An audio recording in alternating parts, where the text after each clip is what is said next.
Привет, я Дмитрий Рейвен, и из данного видео вы узнаете, что за проект я замутил на основе клуба Films, базовую информацию о нем и некоторые элементы его мира. Без спойлеров, естественно.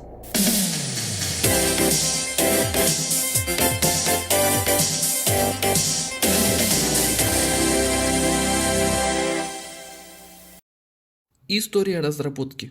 Начинал я разработку еще с базовых идей. Сформировал пару образов персонажей, представил, как бы выглядел мир клуба Films, образно говоря, на максималках, что началось еще в 2019 году. Побуждающим действием для меня стал просмотр 8-го сезона клуба Films, наполненного явными сюжетными дырами и противоречиями, как в образах персонажей, так и в сюжетном плане. Какими именно, я рассказывал в отдельном ролике. Даже роликах. И уже в конце 2020-го, начале 2021 года была сформирована идея мира, на стыке между фэнтези и научной фантастикой, с особым упором на космические похождения, ведь в мультсериале уже есть нужная для этого основа. Есть звездолеты, есть виды на многие планеты с орбиты, есть межпланетная ТВ и связь, но все это на поверхностном уровне. А про стилистику королевств, не соответствующую такому технологическому уровню, я вообще молчу, поэтому я решил это развить, насколько это возможно. Это мир не просто на стыке жанров, а еще с переходом в более серьезный сеттинг, как это сделала лайв-экшен адаптация клуба Films, которая сага Films. И с чем она справилась? Очень даже успешно, несмотря на отдельные факапы. Я уже, кстати, говорил об этом сериале в своих видео. А также проект является ребутом, так как перезаписывает часть событий оригинала. И сиквелом, поскольку его действие начинается спустя 5 лет после 8-го сезона Films.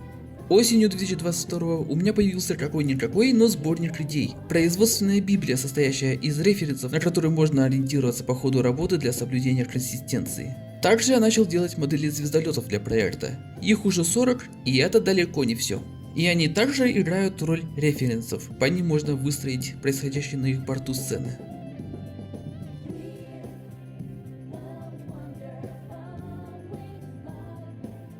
И наконец весной 2024 года я начал реализацию в виде новеллы. На данный момент я дописываю 8-ю главу из еще неопределенного числа, которое будет довольно большим.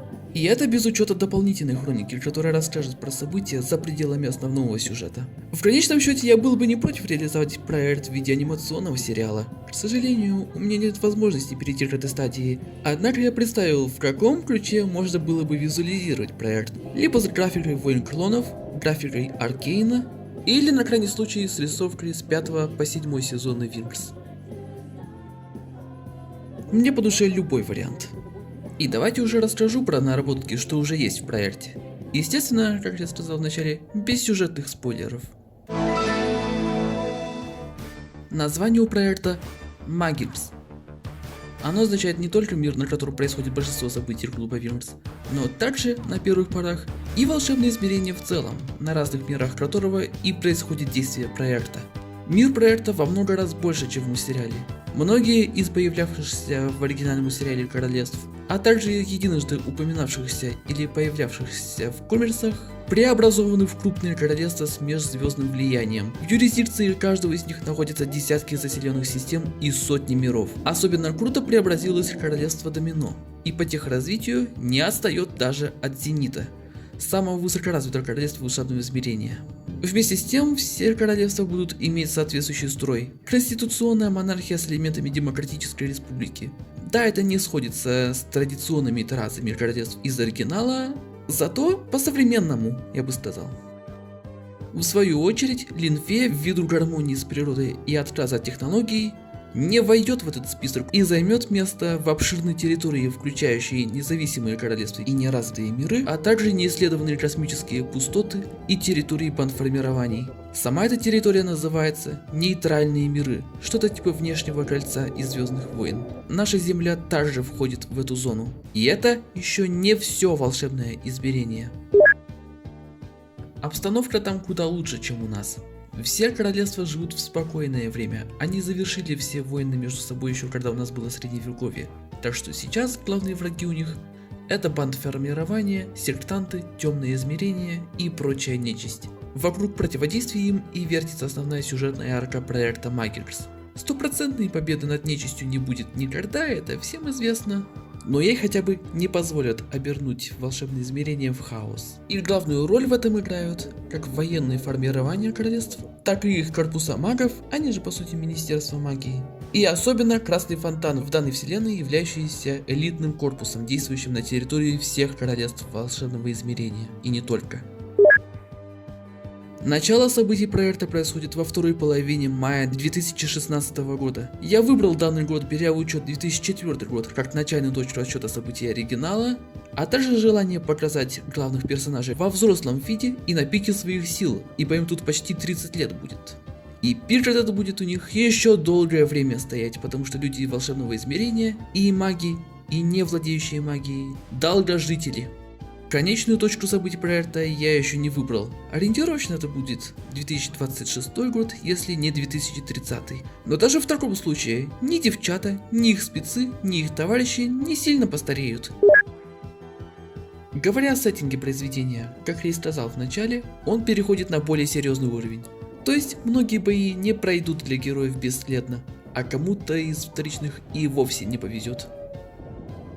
И не забудем еще развязный язык. Зависимо от личности или ситуации, тот или иной герой как минимум раз заговорит как Хидан в переводе от Анидаб. Вот ты, ёбаный придурок. Ну и кто вы, ебать мой хуй, такие?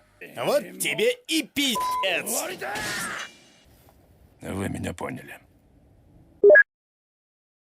По главным персонажам. Основных команд две.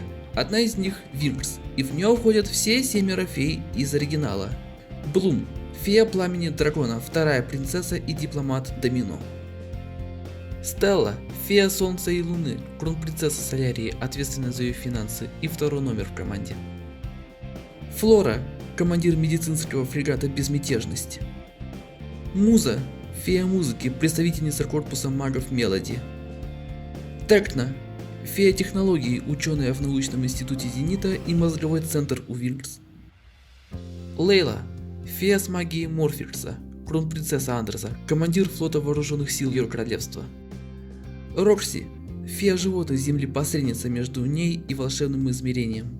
И да, девчата будут занимать довольно серьезные должности, ведь надо как-то реализовывать их статус фей-хранительниц. Вторая команда состоит из полностью новых персонажей, одних из многих таковых. Эта команда из Красного Фонтана, носит позывной КР-32, и в ее составе Алек, специалист из домино, недоучившийся маг огня, глава команды. Дана, сестра Алика, фея огня из домино. Райли, подруга Алика, мозговой центр команды и фея-воительница из Зенита. Ее форма феи нашпигована sci-fi оружием, подобно костюму Сэма Уилсона, с примочками последних моделей брони Тони Старка. Брайан, маг ветра из королевства Ромулея, эксперт по пиротехнике. Брок, специалист из Раклеона, старпом и главный инженер команды. Орнелия, бывшая морпех из Магерса, медик в команде. Раньери, специалист из Солярии, снайпер и разведчик. Марко, маг воды из Андреса, второй инженер команды. Он взят по сути из саги о Винкс. И тут еще добавлю, на данный момент следующий персонаж еще не появился в сюжете, но все же, Ксения, фея земли и медик. В повествовании введу, как только закончится начальная сюжетка. Дополнительно я затизерю второстепенных персонажей. Допустим, преподы и многие феи-алфеи, Йошиноя и его ОПГ, в которой состоят бывшая принцесска Диаспро и темный маг Агернер, а не вторичные антагонисты. Лорд Даркар, как один из глав злодеев проекта, который очухается после фаталити от Винкс. Оуэнс, возглавляющий свою оперативную группу Красного Фонтана. Директор научного института Зенита Мирамонт и его дочка Регина, на создание которых меня вдохновили персонажи Булычева. Префект Рин, который олицетворяет известного китайского актера, и его племянница Рикки, слепая фея-самурай. И этот список можно продолжать очень и очень долго. Будут как новые товарищи, так и из мультсериала и комиксов. И есть еще интересная мелочь, случайно на нее наткнулся, пока собирал материал для этого подкаста. 5 сезон, 11 серия. Специалист с красным самоцветом и красным шлемом, который участвует с Брэдоном Ривеном в первом заезде на спидербайках. Можно в принципе считать, что это и есть Алек из моего проекта. Ну и вот вполне возможно есть чел из моего проекта, 2 сезон, 10 серия. Один из спецов, застрявших в лифте, это Оуэнс. Если говорить о том, какая была бы внешность у персонажей, то главгерои из оригинала остались бы как есть, только с минимальными поправками на тридцатник. Феи Филмс также будут напоминать и свои прообразы. Говоря о Рокси, на ум приходит только Бонни Райт. На кого были бы похожи спецы фей, которые тоже вернутся в проект? С большинством я не определился, а вот Брэндон будет иметь схожие черты с молодым Джеффом Бриджесом. Ну а Тим скорее будет вылитый Том Скотт. На кого были бы похожи остальные? Жду ваши версии в комментах, и я думаю их учту. Насчет команды KR32, то Алек будет иметь черты как Джеффа Бриджеса, так и Джонатана Фрейкерса, когда эти двое были еще молодыми. Брок будет похож на советского актера Арчила Гомиашвили, тот, который из 12 стульев. Арнелия будет одновременно похожа и на Шакиру, и на Мелани Си. Раньери, скорее всего, будет похож на Гаррета Хедлунда, хотя может быть и на Чарли Ханнема тоже. А Марку останется идентичен самому себе из саги о Винкс, может с примесью Энтони Маки. По остальным я не продумывал реальные образы. Разве что Дана будет иметь схожие черты с феей Алфеей Присылой, только с более длинными прямыми каштанными волосами. Райли будет похожа на фею Алфеи Карину, только с синими волосами. А Брайан будет иметь схожий типаж со спецом Красного Фонтана Майлзом, только с более длинными черными волосами. Ну а Ксения больше будет похожа на Амарил, только с каштанными волосами. Говоря о комиксах, оттуда я позаимствую как локации и персонажей, так и несколько сюжетных линий и ходов, как для основного сюжета, так и предыстории, того, что осталось за кадром оригинального мультсериала. Я также взял оттуда многие дизайны звездолетов и адаптировал их под проект, а из саги я только некоторых персонажей возьму. По звездолетам. Их будет очень много. Немало экшена в проекте будет завязано на них. Ни одна глава не пройдет без хотя бы одной таковой машины. Как минимум штурмовика класса Ястреб, основного транспорта команды КР-32, либо личного корабля Блум, Ателстона 3, транспортного корабля класса Элара, чей дизайн я подчеркнул из комиксов и которые я ввел для компенсации высоких затрат сил на телепорт или сверхсветовую скорость космоса. И это правило вселенной проекта. Корабли используют плазменные реакторы для питания системы двигателей, коллекторы частиц для дозаправки реактора и орудий, и двигатель подпространственного смещения, иначе говоря, подпространственный двигатель для путешествия на сверхсветовой. Эффект его активации будет идентичен тому, что во втором полнометре. Многие из судов вооружены различными типами стволов, которые нельзя путать между собой. В маневрировании корабли полагаются на левитаторы, они же доведенные до ума генераторы Джона Серла и изредка на классические маневровые движки. Говоря о размерах судов, я их выведу в данную табличку. По магии. Она сохранит свои особенности из оригинала, то есть у различных носителей магии есть свои элементы, и оттого они способны на специфичные финты. У кого-то даже не будет этих элементов, и у них образуются свои уникальные силы. Феи и паладины принимают свои крылатые формы, картобазового набора заклинаний недостаточно. Наряды теперь будут стилизованы под легкие доспехи примерно вот такого вида. Только Блумикс останется как есть, поскольку это уже и есть легкие доспехи. Вместе с тем выставлены ограничения в плане затрат энергии. Чем мощнее или хаотичнее заклинание, тем больше силы оно отнимет. Телепортация особенно прожорливая магия. Таков же лимит на генерацию предметов из воздуха и еще кое-что, так что, увы, с постоянным творением чудес будет облом. Используют по необходимости, энергетически неоправданно. Говоря о прочих фэнтезийных элементах, все фэнтезийные существа останутся на месте. Драконы останутся как ездовыми лошадями, так и убер-опасными монстрами. С людьми ведут дружбу эльфы, лепреконы, русалки и прочее. И еще кое-где обитают племена огров, троллей и им подобных. И я вас уверяю, что сохраню здравый смысл в отношении эльфов и русалок. То есть это очень специфичные расы, эволюционирующие в особых условиях, поэтому придется забыть о темнокожих версиях. Расист! Расист! Исполнение заклинаний останется таким же, как в оригинальном сериале. Однако будут применяться и приспособления для колдовства, как палочки, посохи и копья. Но далеко не всегда, так как в данной вселенной это усилители, для работы с которыми уже нужен определенный опыт владения магией. Особенно активно таковым усилителем будет пользоваться Стелла, вернув в сюжет ее скипетр Солерии. Останутся также классические порталы, через которые герои смогут путешествовать между мирами. Но для справедливости ими будут понемногу пользоваться. Их генерация магии или с помощью отдельного устройства все так же много энергии забирает. Энергетически неоправданно. И раз уж речь идет про проект на стыке между фэнтези и научной фантастикой, то я принял решение ввести в проект еще и магические корабли, но в очень ограниченном порядке. В одной из глав и у себя в Creative Art Station я подписал, что же случилось, из-за чего их не будет на постоянной основе, и почему единственный чисто магический корабль в строю — это звезда Перипла из 8-го сезона Винкс. Напоследок давайте пробежимся по некоторым из простых концепт-артов, которые я смог сделать для проекта. Медицинский фрегат «Безмятежность», частично магический корабль эльфийского дизайна под командованием Флоры, а на нем будет вылетать на какие угодно вылазки, где только потребуется оказать медпомощь или провести спасательные работы. Снизу прикомандированный к нему транспортник класса Скопа с дизайном, вытащенным из комиксов.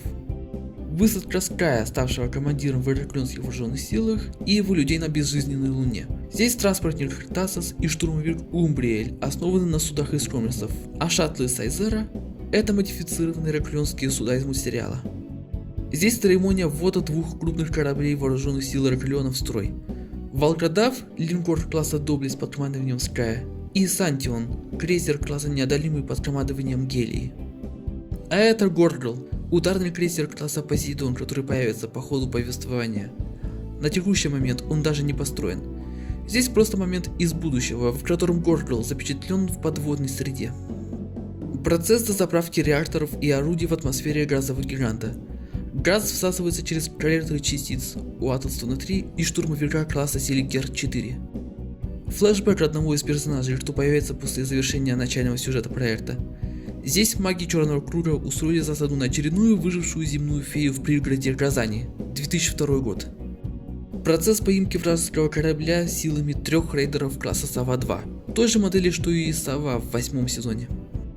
Здесь фрагмент потасовки в космосе. Так на Зайцем катится на вражеском транспортнике класса Нирс и блокирует вражескую магическую атаку. А это вид на Домино Прайм 12 декабря 1988 года. То самое опустошение планеты темной магии. На переднем плане корабли всех тех, кто успел вовремя покинуть планету. И напоследок черная дыра, выглядящая в соответствии с тем, как ее показали в Интерстелларе.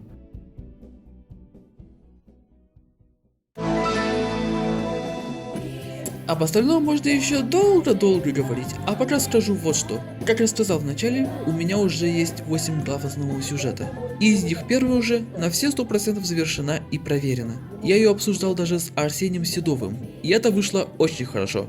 Классный чел, хочу дальше с ним поработать. Но увы, он Клуб Винкс не смотрел, поэтому смысла будет немного. Зато он одобрил всю мою затею и аспекты, которые поднимались по ходу исследования. Арсений, еще раз спасибо. Я также упомянул в данном видео дополнительную хронику. Это антология, включающая события, уходящие за рамки основного сюжета в прошлое. Допустим, предыстории персонажей, истории давно прошедших войн, рассказания про давно живших личностей. Все это дополнительная информация, углубляющая и дополнительно раскрывающая лор проекта. И первую главу из этой антологии я уже написал. Тут я на свой лад переделал начало первого сезона Клуба Винкс. Как именно? Пока не расскажу, ибо спойлер. И у меня еще есть отдельные идеи, которые я потенциально могу реализовать. Вы пока можете понакидать вопросы, но главное те, на которые я смогу ответить без спойлеров. То есть про начальный статус персонажей, отдельные элементы мира, или просто если интересно, что я еще решил добавить в проект. Всем спасибо и всем пока!